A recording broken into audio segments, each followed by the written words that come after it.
Alô, galera rubro-negra. Bom dia a todos aí. Bom dia não, boa tarde, né? Galera, antes de começar a falar aqui sobre as coisas do nosso Flamengo, eu gostaria de pedir a vocês que deem o like do vídeo, que assinem, né, o canal, compartilhem, para que a gente possa, a cada dia mais, estar levando para vocês coisas que alguns não têm coragem de falar, né? Por enquanto não tem aquela tecnologia de colocar vídeos, né, para poder contrapor aquilo que eu falo. Mas vamos lá, galera. Bom, o que eu venho falar para vocês hoje é a respeito, primeiramente, sobre o treinador Renato Gaúcho, tá? Vai ser o primeiro dos vídeos que eu vou fazer um segundo vídeo para vocês. Renato Gaúcho foi um treinador que ele, antes de chegar no Flamengo, ele disse que com 200 milhões ele faria o time jogar por música, o melhor futebol, né, do Brasil. Na época havia uma discussão quem era o melhor time do Brasil, se o Flamengo ou o Grêmio.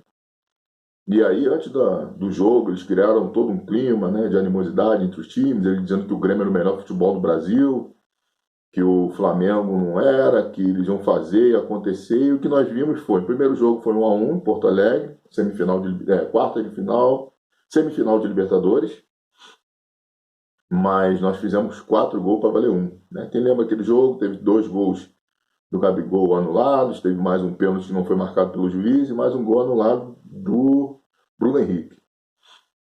E no Maracanã foi aquilo que nós vimos, um passeio 5-0, nós tiramos o pé, literalmente, né, para não atropelar eles mais ainda. E aí o Renato, depois desse jogo,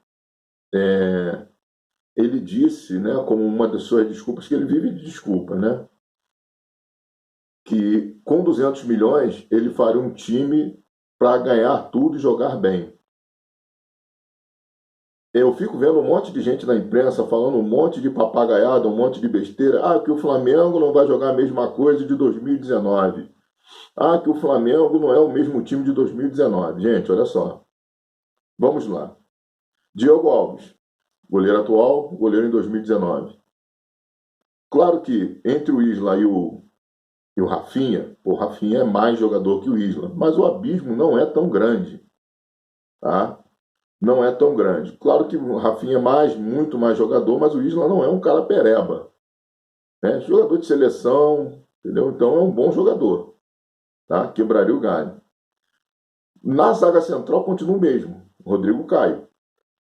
Na quarta zaga nós tivemos um upgrade. Ah, ele não está jogando. Tudo bem. Mas nós trouxemos o Davi Luiz. E mais, eu vou falar aqui de um jogador chamado Léo Pereira. No jogo de sábado contra o Atlético Mineiro, o Léo Pereira deu mostras do valor que ele tem. Gente, olha só, quando você está pressionado, quando você não está tendo a segurança de fazer bem as suas funções, seja principalmente no futebol que é um esporte coletivo, quando você não pode errar, o Léo Pereira ele não pode errar. Qualquer erro dele é apontado. Ele fez uma partida primorosa sábado. Errou uma saída de bola, esqueceram disso, só falaram do erro dele na saída de bola. Então é covardia que estão fazendo com esse jogador, que é um bom zagueiro, não é melhor que o Mari, mas é muito bom zagueiro. Tá? Assim mesmo falo do Gustavo Henrique. Tá? Então, às vezes, a gente fica. Porque sistema defensivo, a gente esquece de lembrar como o Mari saiu do Flamengo. Muita gente na época falou: graças a Deus que o Flamengo está vendendo esse zagueiro, que ele é o ponto fraco do time. Ele começou muito bem, fazendo gols, mas as pessoas têm memória curta, eu não tenho. O Mari, quando saiu do Flamengo, foi vaiado porque ele errou um lance de bola num Fla-Flu na linha lateral. A partir dali, ele não atuou muito bem. Foi um dos principais culpados ou responsáveis pelaquela derrota de 4-0 para o Santos, apesar de nós já estarmos com o título nas mãos, quando muitos tentaram desmerecer o time do Flamengo. Olha só, tentaram desmerecer. O Flamengo já campeão, queriam que o Flamengo fosse o quê? A véspera de disputar o Mundial, fosse para a Vila Belmiro fazer um jogo pau a pau com o Santos. Né? Então o que acaba acontecendo? Pablo Mari. O lateral é o mesmo, Felipe Luiz. O Arão é o mesmo. No meio de campo, nós tivemos um upgrade. Ou seja, saiu o Gerson, que muitos acham o Gerson o maior jogador de meia de todos os tempos. Eu sempre disse, Gerson é um excelente jogador. Mas nós o substituímos à altura e até com melhores fundamentos, que é um jogador que bate faltas, tem um passe melhor, não prende tanto a bola quanto o Gerson, que é o Andrés Pereira. Gente, a gente tem que falar a realidade, não é porque o Gerson era o Coringa, que era isso, que era aquilo, nós trouxemos um jogador melhor que o Gerson para a posição, que domina melhor a posição do que o Gerson, que bate muito bem de fora da área, que chuta, bate muito bem. Falta uma coisa que não é explorada pelo Renato. Você tem um jogador exímio cobrador de falta, você tem um driblador como o Michael, o Bruno Henrique, o Gabigol, não se cava uma falta, não se procura o contato para fazer uma falta, o drible, deixar o corpo, para o cara bater uma falta. Então o que acaba acontecendo? Ganhamos. Daí para frente é o mesmo time. Arrascaeta, Everton Ribeiro, Gabigol e Bruno Henrique. Aí eu pergunto, quando o Jorge Jesus olhava para o banco, ele tinha Lincoln, o melhor deles todos, Renier, Pires da Mota, René. Hoje ele olha para o banco, Renato, ele tem Pedro. E o Jorge Jesus tinha o Vitinho, justiça seja feita. Mas hoje, além do Vitinho, o Renato tem o Michael, que o Jorge Jesus pediu. Tem o Léo Pereira e tem o Gustavo Henrique como suplente de zagueiro. Tem o Mateuzinho, que é um avião de lateral muito bom. Tá? Tem o Pedro.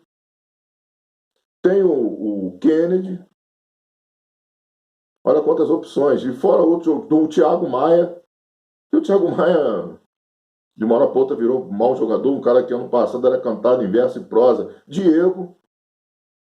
Olha quantas opções o cara tem no banco, cara. E as pessoas esquecem, o Flamengo começou com o Renato goleando. Gente, muitas das goleadas que nós demos no início da época do Renato, a gente fez jogo duro em primeiro tempo. E fizemos gols assim, de contra-ataque. Eu vi uma análise de um repórter, de um comentarista de futebol, Pedro Ivo. Ele retratou fielmente o que é o Flamengo agora. Com o Jorge Jesus, o Flamengo tinha jogadas trabalhadas e tramadas, porque o Jorge Jesus é muito mais treinador que o Renato. Lembre-se do que o pessoal falava. O Flamengo tinha esse negócio de pula a casa, toca no não sei o quê, e o time se movimentava. Hoje o time parece um time de totó, como eu dizia na época do Domi, como dizia na época do Rogério Ceni. As pessoas têm memória curta. Então, hoje o Flamengo parece um time de totó. E o que os caras fizeram? O que o Renato, como o Renato não tem imaginação, isso acontecia com a Arrascaeta em campo também. Vamos lembrar o jogo contra o Palmeiras, na decisão da Supercopa, o Renato não estava mais, era o Rogério Ceni, que nós fizemos um jogo duro com um time que, quando era com o Jorge Jesus, a gente atropelava técnica e taticamente o Palmeiras. Mas com eles o time não anda. Tá jogo duro. Então, mesmo com a Arrascaeta em campo, a gente estava tendo dificuldade de ganhar dos times. Aí vinha, o que acontecia? O Flamengo fazia 1-0, os times vinham para cima do Flamengo. No segundo tempo, ele com o Bruno Henrique às vezes contundido, ou o Gabigol na seleção, ele colocava o Michael. O Michael, na velocidade, no 1 contra 1, é um azougue, mesmo se com a zaga fechada, ele já faz aquilo que ele faz aí no jogo que a gente está vendo. Zaga dos caras fechada, ele entra, rabisca 1, rabisca 2, rabisca 3, ele só tem que achar o tempo, e aí parte da orientação do treinador de passar ou de finalizar melhor, como ele fez contra o Atlético Mineiro. Então, nós temos esse jogador hoje. E o Renato tem isso à disposição. Então, o que os caras entenderam? Se a gente atacar o Flamengo,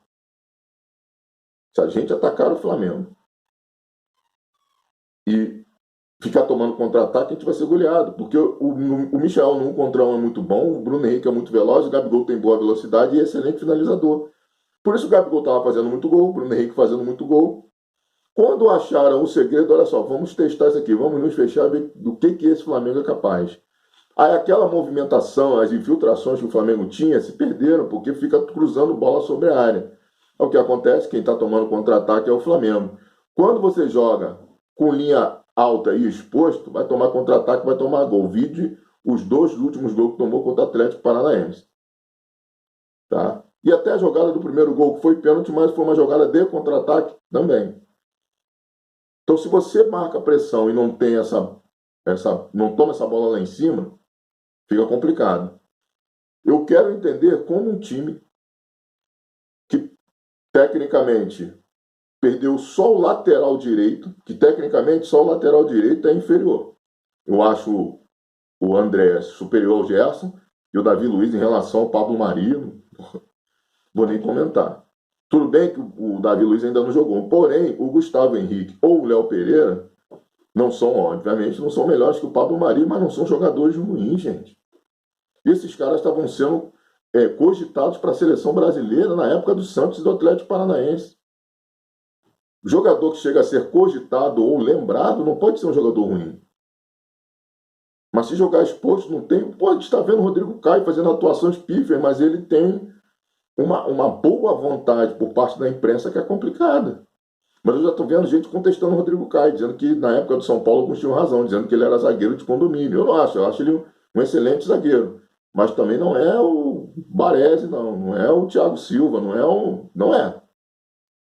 É um bom zagueiro, tá? Bom tecnicamente. Então, como é que um time que mudou 3 jogadores, 2 com um nível melhor do que aqui estavam em 2019, como é que esse time não rende? Porque do Everton Ribeiro, Arrascaeta e o Bruno Henrique e Gabigol, os caras estão aí. Pega esses caras, dá na mão de um treinador decente, para vocês verem o que eles vão fazer. Era o que acontecia em 2019. Aí vem a desculpa, que o time já está velho, que o time já está de saco cheio de ganhar, já está... Cara, os caras... Aí eu vi outro dia o cara falando que os jogadores do Flamengo são viúvas do Jorge Jesus. Pô, cara, se eu tenho um cara que sob o comando dele eu tenho o meu melhor rendimento, e eu pego um cara que fala assim para mim, você vai correr desse jeito, porque ele quer colocar o jeito dele, e lembre-se que o Renato, quando chegou no Flamengo, ele disse que faria o time jogar conforme Jorge Jesus fazia. Mas logo depois a vaidade fala mais alto, assim como o Rogério Ceni falou, assim como o Domi falou. Mas aí a vaidade fala mais alto porque tá copiando o modelo do JJ. Cara, modelo vencedor. Entendeu? Então, galera, o que eu posso falar para vocês é o seguinte: Flamengo ainda tem um time brilhante, só precisa de ter um treinador. Eu acho que a diretoria do Flamengo está cometendo o maior erro da vida dela ao manter o Renato. Ele vai tomar um nó tático do Abel Ferreira. Se o treinador do Flamengo for, olha o que eu estou falando hoje, sou flamenguista, não quero que isso aconteça nunca. Mas eu também sou muito realista. Se o treinador do Flamengo, no dia 27, for o Renato, esquece Libertadores. Estou falando isso para vocês agora para não dizer que eu sou engenheiro de obras prontas. E esquece Libertadores. A não ser que, por um aborto, eu já estou dizendo isso porque eu sei que o Flamengo não fará uma partida brilhante do ponto de vista tático. Talvez ali no quesito emoção, correria, e que se sobressaia o talento, a gente tem que procurar o seguinte: o Flamengo pode meter 4-0 no Palmeiras na final. Mas vocês vão ver sobressair o talento do jogador do Flamengo, não a tática. Taticamente não vai ser um jogo bom do Flamengo. Pode ser que numa noite boa do Arrascaeta, uma tarde boa do Arrascaeta, do Gabigol, do Bruno Henrique, a gente suplante o Palmeiras. Mas taticamente não. Muito pelo contrário. Está arriscado taticamente o Palmeiras jogar muito bem e a gente se sobressair no talento individual dos jogadores. Então, galera, esse é o recado que eu gostaria de dar. Daqui a pouco vou estar enviando mais um vídeo para falar sobre uma injustiça que estão cometendo conosco, com o clube e até mesmo com parte da diretoria do Flamengo. Boa tarde aí, nações rubro-negras, a nação rubro-negra e nações, né, porque é no Brasil e no mundo. E saudações, até daqui a pouco no próximo vídeo.